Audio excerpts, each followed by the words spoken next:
Citrus are really coming into their own in gardens now, and there's a few problems you should look out for. The ones you should watch are easily fixed if you act now.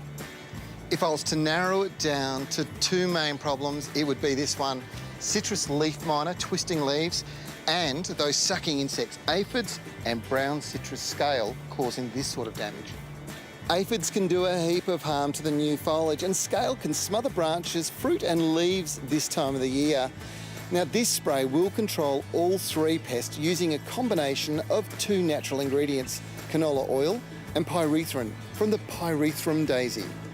Simply apply to the foliage to the point of runoff, making sure you spray underneath to ensure complete covering of the leaf and pest. It's not just great for your citrus. This product is also ideal for controlling pests on your roses and ornamental plants as well. Yates Nature's Way citrus and ornamental spray is completely naturally based, and it's got seaweed in it, so when you spray the foliage over, it's going to boost some growth.